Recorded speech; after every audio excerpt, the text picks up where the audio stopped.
Let's jump right into this explainer. Today, we're unpacking something, well, totally wild. It's a modern, highly abstract, esoteric source text called the Manifesto of Tzaddi. This is not some dusty old manuscript you'd find in a library archive. It is a fascinating, almost futuristic puzzle. And if you're the kind of person who loves seeing how modern spiritual thinkers construct hidden meanings and challenge us to read between the lines, you are going to absolutely love this. We're going to crack this open together and translate its wildest ideas into clear, usable concepts. Now, on the surface, the source material hits you like a 𝔟𝔯𝔢𝔫. Honestly, it looks like a cat walked across a keyboard, or you got a completely corrupted text message, right? You've got these scattered numbers, erratic symbols, and archaic spellings all over the place. But here is the absolutely crucial point. None of this is a typo. It is a deliberate cryptographic puzzle waiting to be solved.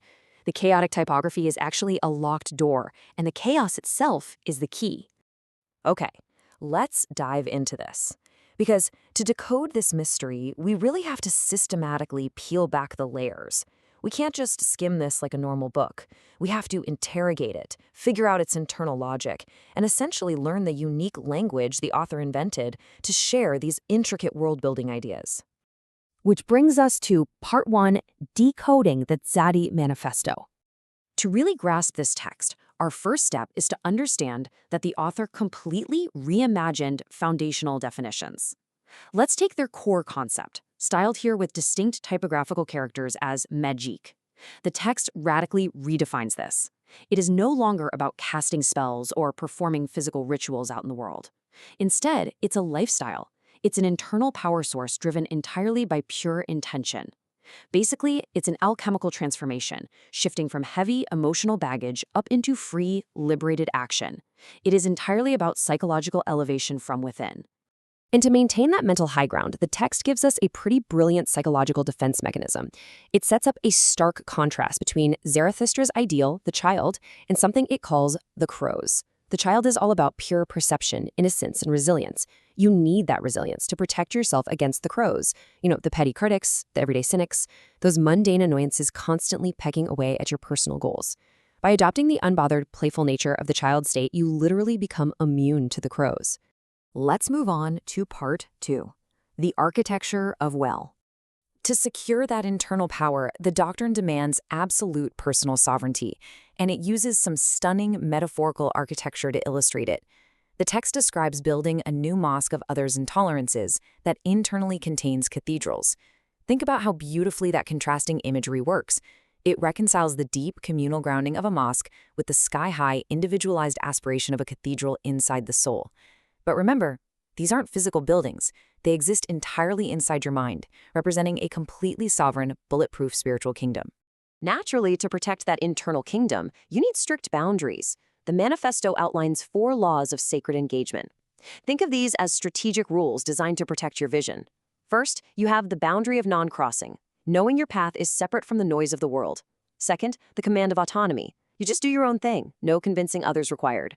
Third, the stabilization of intent, which essentially locks in your personal reality so it doesn't waver. And finally, the absolute rejection of external rebuke. These rules keep your internal world building totally sovereign and untouched by outside judgment. But claiming this level of intense personal sovereignty, it isn't easy. The text refers to it as the labor of the will, and it uses viscerally heavy words like straining wrists and holding chains. It tells the aspirant they have to row all alone. This is actually a classic hermetic metaphor. Imagine rowing the sun's chariot by yourself through the dark celestial waters.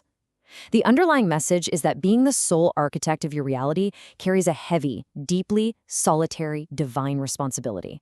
So how do we handle that burden? Let's look at Part 3, Joy as Spiritual Technology.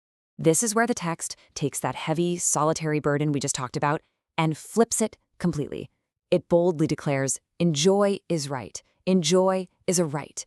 It takes the simple act of enjoyment and elevates it to an active, strategic ritual. Play isn't seen as a distraction here. It is presented as the connective tissue, an ontological monism, if you will, linking you, the solitary practitioner, to the vast divine will. And the text actually walks you through a highly logical 4-step procedure for this rite of enjoyment.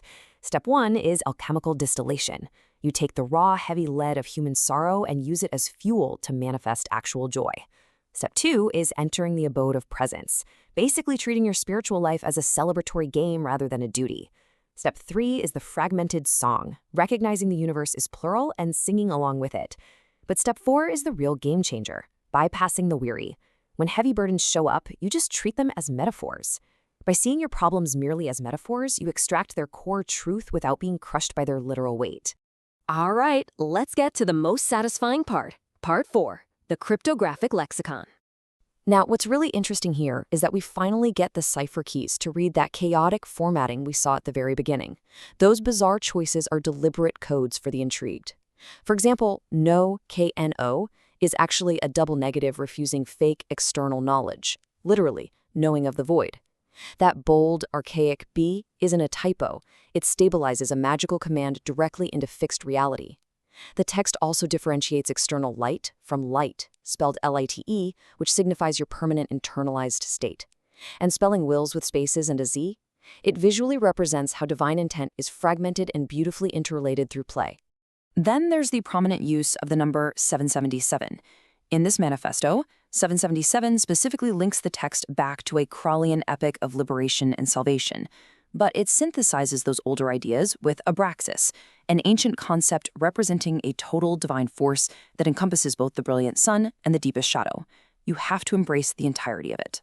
When you compare this text to older traditions, the evolution is stark. Traditional Hermetics often focus on a singular, rigid path and transient, fleeting moments of illumination. The Tzaddi Manifesto, however, commands the reader to permanently dye themselves in light. It shifts older paradigms into a highly syncretic, modern doctrine centered entirely on sacred play, tolerance, and living out interrelated lives. So how do we apply this? Let's check out Part 5, the practitioner's daily path. What does all this heavy philosophy look like on a random Tuesday? The text hands the practitioner a continuous daily toolkit to transcend mundane weariness. You've got the incantation of being, actively affirming you are present. Metaphorical alchemy, again, treating everyday burdens merely as metaphors to play with. The call to presence, the rite of joyous denial, refusing to deny yourself delight. And the shadow shine, acknowledging your darker self to make your inner light visible. It takes wildly abstract concepts and turns them into practical habits for divine play.